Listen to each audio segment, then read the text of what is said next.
Edo State Governor Godwin Obaseki has declared the September 21st governorship election a do-or-die affair, warning that the poll must be ringed. By people, it has set. Alright, my wonderful people, welcome back to my wonderful channel. Reality Latest is your home of news and politics. Thank you so much for joining us on today's wonderful news. If today is the first time of watching, kindly subscribe, like, comment, share, but don't forget to turn the notification bell to get notified whenever we drop our video to all amazing subscribers. Thank you so much for joining. So guys, let's proceed. The Edo State Governor Godwin Obaseki has declared the September 21st governorship election a do-or-die affair, warning that the poll must be ringed. Obaseki made a call as the acting national chairman of the People Democratic Party, Ile Adamago, vowed that the party members would defend their votes with blood. Obaseki and Adamago spoke on Saturday during the grand finale of the PDP campaign for the governorship candidate in Edo State, Aswi 12 PDP governors and the party 2023 presidential candidate Atiku Abubakar attended the event. So speaking at the rally, which was held at Gariki Memorial Secondary School in Benin City, Obaseki described the election as an existential threat, stating that this election is do or die, that if they do, they will die. The Edo State PDP had refused to sign the peace accord on Thursday, citing the illegal arrest and detention of their members as the reason. Both the PDP and APC have been accusing each other of inciting violence and engaging in vote buying ahead of the election. So, echoing the party's stance, Damagu said the APC could only win Edo State through violence and intimidation, but the PDP would resist such attempts. Damagu also declared that the opposition to kill or arrest all PDP members to win the election. The PDP chairman also warned the Independent National Electoral Commission against announcing election results at night, threatening that the party members would defend their votes with their blood. He emphasized that the election would serve as a test for Nigerian democracy, urging the people of Edo State to pay close attention to the state. He urged Nigeria to focus on the state, and they promised that the PDP will continue to provide good governance in Edo State.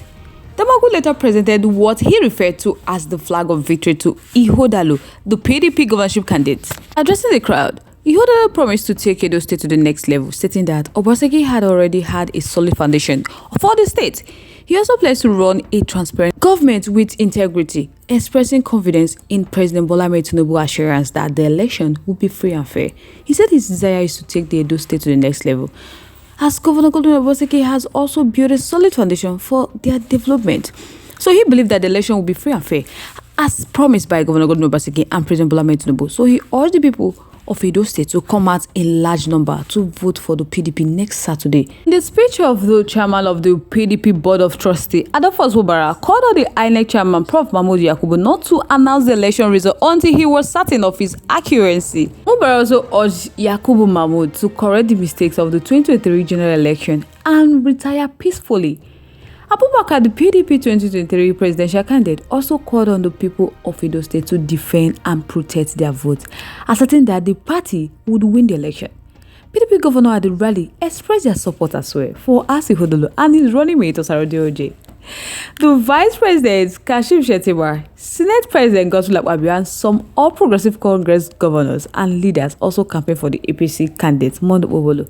Shettima urged people of Edo State to vote for Mondo Obolo, emphasizing that the state needed a strategic thinker, builder, and compassionate leader. Speaking at the APC rally held at the University of Benin Indoor Sport Complex, Ubawa Campus, Benin, Shettima expressed confidence in Obolo and his running mate Dennis Idahosa to deliver the dividends of democracy to Edo State. He noted that intelligence was not determined by the size of the head, but by the ability to solve people's problems. So he urged Edo residents to turn out in large number to vote for the APC on September 21st.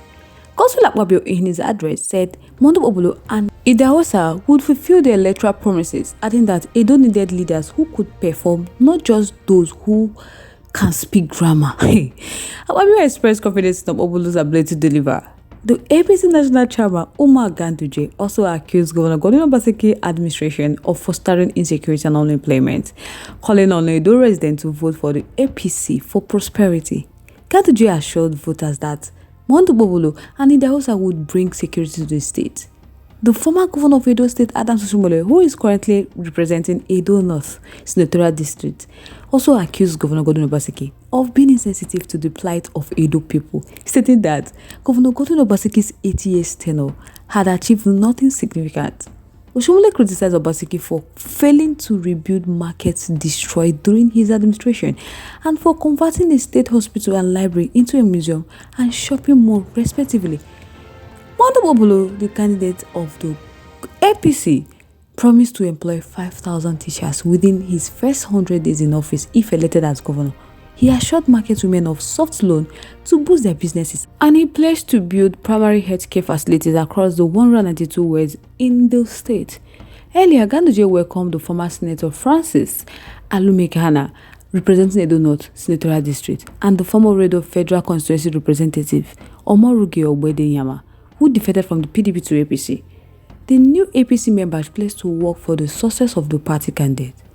PDP governors at the grand finale of the campaign include Bala Mohammed Bauchi, Pastor Enoumo Akwa Ibom, similarly Fubara River State, Abuz Kafas Taraba, and so many other persons pledged their support for Asi Hudalo come September 21st governorship election. The APC governors also present at the rally include Babajide Sanwo-Olu, Lagos, Dapo Abiodun, and some other APC governors pledged their support for the APC candidates. My people are going to like know what I think about this matter in our comment section. I go like hear from Bola because get as the matter can be now. But they want great for each other. Right now, all eyes are on INEC and all eyes are on their ballot box. PDP said they are going to wait on that day to make sure that their vote counts. And APC are accusing PDP of ringing the election on that day. So right now, both PDP and APC have been accusing each other of inciting violence and engaging in vote buying ahead of the election. Now make the PDP national chairman Damago can declare the opposition would need to kill or arrest all PDP members for them to win. If not like that, say if APC thinks say they will win this election, better Kukuma can arrest all PDP members and kill them. Now that way they feel win. But if no be like that, there is no room for them in this governorship election come September 21st, 2022. So my people are going to like know what do I think about this matter. Let's keep the conversation live in our comment section. Once again, thank you so much for staying to us. But if you haven't subscribed to our YouTube page yet, please do not forget to like and subscribe and also share. But don't forget to turn the notification bell to get notified whenever we drop a video, because I'm sure you don't want to miss out the trend and latest news happening on social media. To all our amazing subscribers, thank you so much for joining us. To all our viewers out there, thank you so much for joining us. On this note, we have come to the end of today's segment. Like, come your next. Bye for now.